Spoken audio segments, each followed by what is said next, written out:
के कच्चे के इलाकों में देरपा अमन का क़याम और कानून की बालादस्ती और वज़ीर-ए-आज़म मरियम नवाज की तरजीहात में ये चीज़ शामिल हो चुकी है।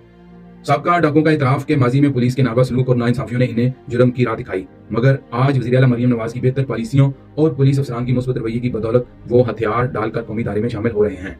तो रहीम यार खान सादकाबाद और भावलपुर में अब खौफ की जगह इंसाफ और तहफ़्फ़ुज़ का राज नजर आ रहा है।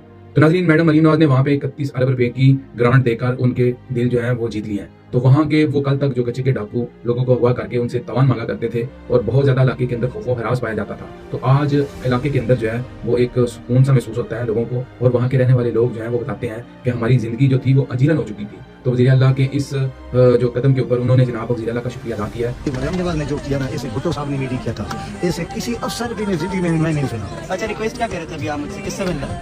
मरियम नवाज से, मरियम साहिबा से मिलना? हाँ, मैं उसको अर्ज करूँगा, ये जो सयाफत दिया है ना, हम दिन रात हमारे बच्चे हैं वो भी शुक्रिया उसका अदा करते हैं। खुश हो?